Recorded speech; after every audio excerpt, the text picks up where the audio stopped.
This TFMR podcast is brought to you by your friends at JM Bullion. Visit jmbullion.com for all your gold and silver bullion needs.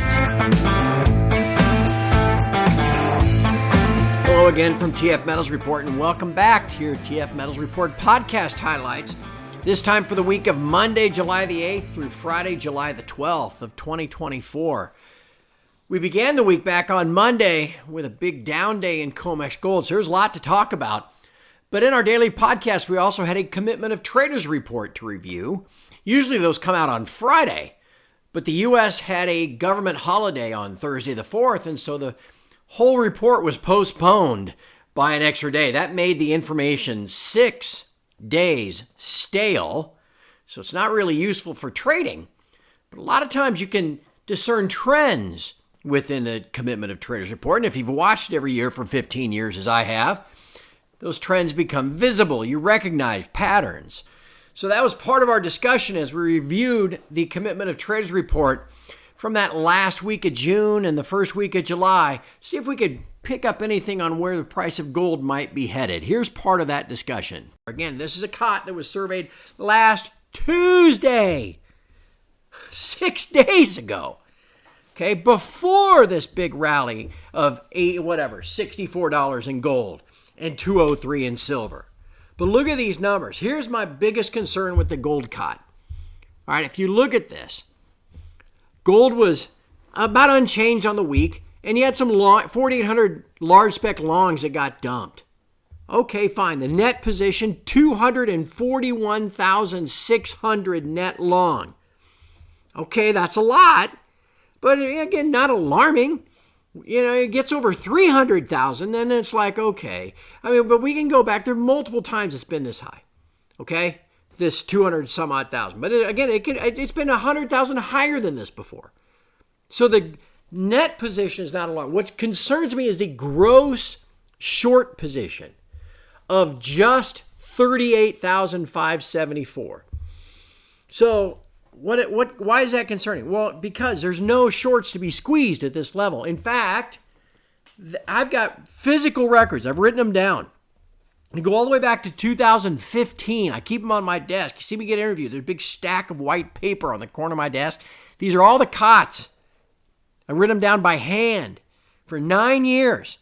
And I go back through that list. I cannot find a smaller large spec gross short position. Oh, there's some in the 40,000s from February of 2015, but I can't find anything. It's 38,574. Again, short squeeze, not going to get a short squeeze out of that small of a position, but also it makes me feel like everybody's on the same side of the boat.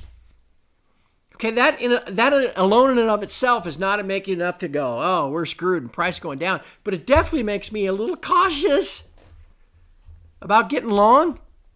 So just please keep that in mind. On Tuesday, July the 9th, we took another look at silver.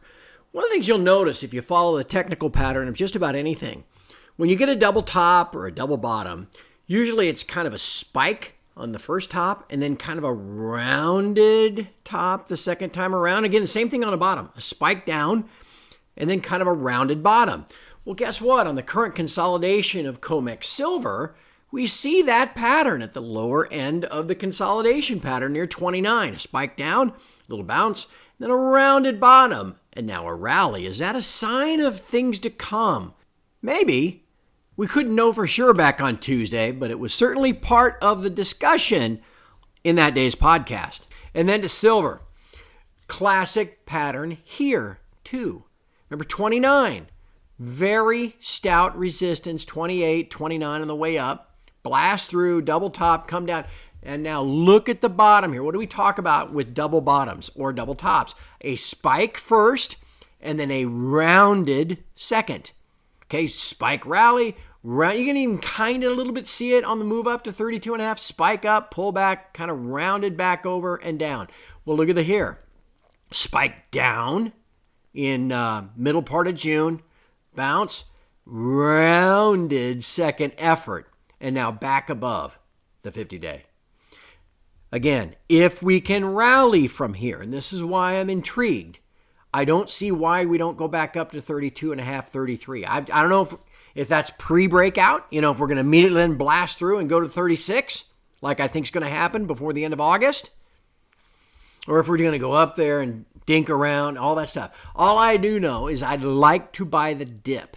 I'd like to get a chance to look at silver at 30.50. Like I said, we only got to 30.80 today. I'd particularly love something that, they really swamp us and we dip down here close to 30 and the 50-day again. Because I think this is a pretty good little double bottom here on the pullback. Again, this is just kind of a bull flag. We're moving higher, just a different shape of one. But I like this bottom at 29. It's where it should have found a low. It's where it did find a low in a classic pattern, spike and then a little bull. So if I can get a dip here, might take a stab at the casino. A tradition we have at TF Metals Report is we like to check in with our old friend Jim Willie, the golden jackass himself. I've known Jim for about as long as there's been a TF Metals Report. And we like to have him on often during U.S. market holidays like 4th of July or Memorial Day or Thanksgiving weekend when the market's closed. Chance to have kind of a long-form discussion with Jim, see what's on his mind. Well, we couldn't get it done last week for the 4th of July holiday in the U.S. Had some technical difficulties on Jim's end, so we caught up with him this week. The discussion was a Wednesday conversation, and you can find the whole thing, the whole 72 minutes at TF Metals Report right on the homepage. Just scroll down. It's a public link. That's your cup of tea. Give it a listen. You might find it quite interesting and entertaining. Meantime, here's just a small snippet, very small snippet of what Jim had to say. But Russia and China are trying to form a silver cartel. And they've invited Mexico and the Andes nations of Ecuador, Bolivia, and Chile. They would, if it forms, they could copy the OPEC model for oil and make a silver cartel and control around 55% of global silver output. Now, can you imagine a year from now hearing that some director of the silver cartel, they're going to give it a name, I don't know. OPEC is the name in Saudi land. OPEC, okay, that wasn't even a household word in 1972. Okay, there's going to be a new name of the silver cartel. It's bound to happen.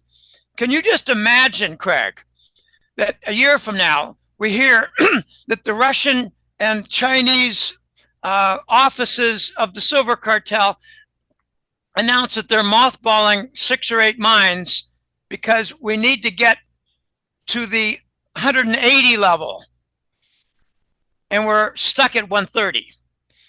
Or we need to get to the 130 level and we're stuck at 80. I don't think it's inconceivable at all. It is very conceivable that by the end of this year and early next year, we're around 80, give or take 10. A very strong rally in COMEX gold and COMEX silver developed on Thursday the 11th after the latest CPI report, inflation report in the U.S. came in much more tame than expected. Gold rallied $42 on the day, which led us to take a look at the gold chart. Now, back on Tuesday, we looked at the silver chart and its pattern within its current range of consolidation. We thought we'd do the same thing with gold. So listen to this little bit of the discussion from Thursday, July the 11th. All right, here's your daily chart of the August gold contract, current front month. Critical things to understand we talked about earlier this week, maybe late last. See how the 20-day moving average, the red line, is upwardly sloping and about to bullishly cross the green line, the 50-day. Notice that when they bearishly crossed, we were under pressure and tried to get above the 50-day and couldn't do it. Okay, notice when they bullishly crossed back here in early March, notice how price kind of just rode up higher with them. Well, actually, price is determining them, but you get the idea. We're about to cross again. We also closed today north of 2,400. So gold to me is going back now into this upper band, just like it held support 3 times in the lower band. It's about to go up and now test the upper band for the 3rd time. That's going to happen later this month. Then we are going to enter into the seasonally strong month of August and into early September. It is in that period, again, COT report, leaves me a little skittish. But with all the talk about rate cuts, everything else, who knows what the FOMC will look like in 3 weeks. I think it's in August we finally get through here. The next target is about $200 higher. And on Friday, July the 12th, we wrapped up a very interesting week for the gold price. Gold under a lot of pressure back on Monday. But as we always say at TF Metals Report, it's not how you begin the week that matters, it's how you end it. And as the week progressed, gold bounced back strong with a big up day on Thursday and holding in there quite well on Friday as well to finish the week up about 1%, up near the top of its current trading range, as you can see in this final chart.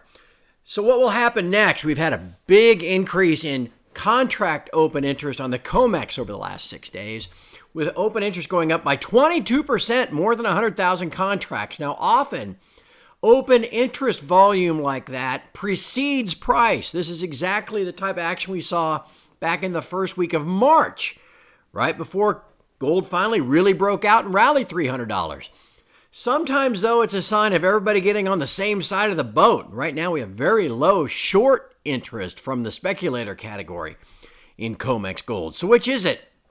Well, that's hard to say. I do know we're entering into a seasonally strong period. August, usually the second strongest month of the year over the last couple of decades.